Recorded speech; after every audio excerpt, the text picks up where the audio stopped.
அதாவது எல்லாரும் வந்து அதிமுக முன்னாடி அறிவிச்சிட்டாங்களே, திமுக அறிவிக்கிறியான்னு கேட்டாங்க.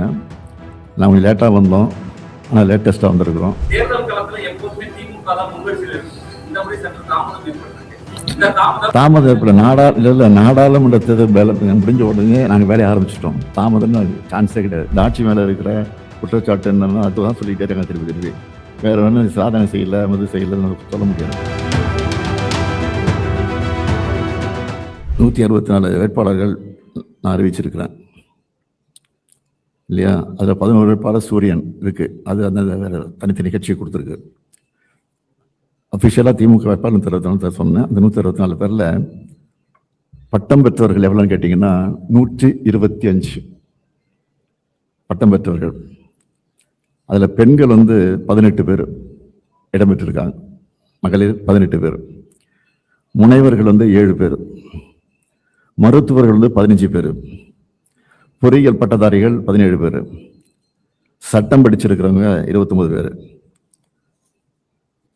அது மட்டுமல்ல, புதுமுகம்னு கணக்கெடுத்துக்கிட்டா 60க்கு மேலே வருது. புதுமுகமே 60 பேர் மேலே வருது.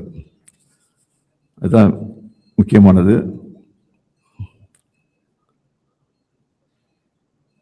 அதாவது எல்லாரும் அதிமுக முன்னாடி அறிவிச்சிட்டாங்களே, திமுக அறிவிக்கிறியான்னு கேட்டாங்க. நான் கொஞ்சம் லேட்டாக வந்தோம், ஆனால் லேட்டஸ்ட்டாக வந்திருக்கிறோம். அதான் நான் சொல்ல முடியும்.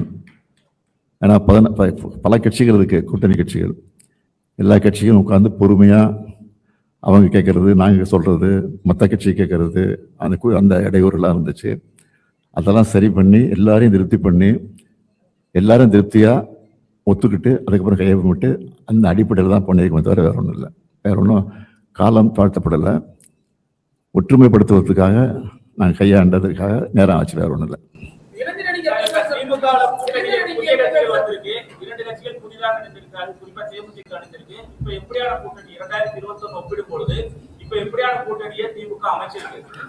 முதல்ல மகா கூட்டணி, இப்ப மகா கூட்டணி.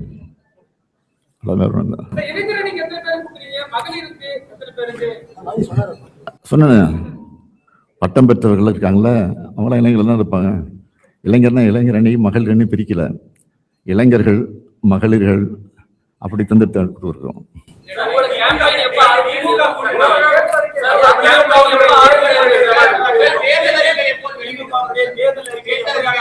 நாளை மாலை இதே இடத்துல உங்களை அழைச்சு, நாளை மாலை இதே அரங்கத்துல தேர்தல் அறிக்கை வெளியிடப்படும்.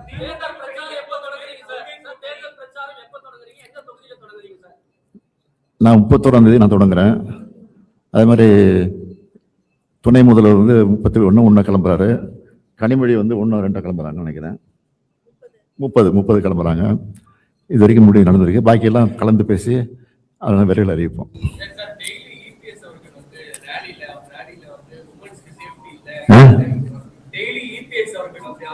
அப்படித்தானே சொல்லுவார் அவரு.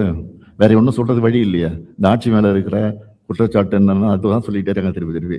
வேற ஒன்றும் சாதனை செய்யல, மது செய்யலன்னு சொல்ல முடியாது. அதை குற்றம் சொல்ல முடியாது. தான் திருப்பி சொல்லிட்டு இருக்காங்க.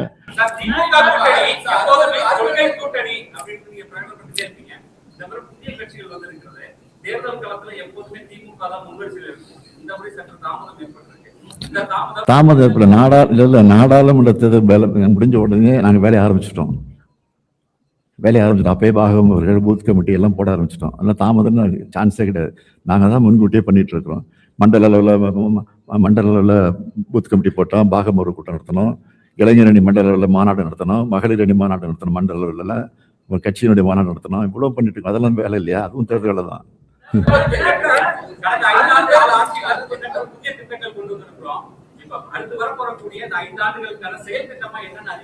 நாளைக்கு இன்ட்ரெஸ்ட்லாம் போயிடுமா சொன்னேன்.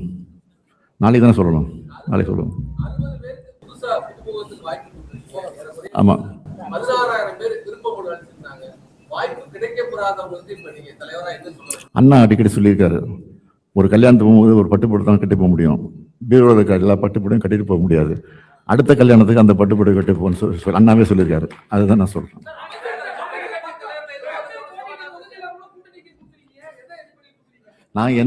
நாங்கள் வெற்றி வர வரோம் அடிப்படையில் தான் கொடுத்துருக்குறோம்.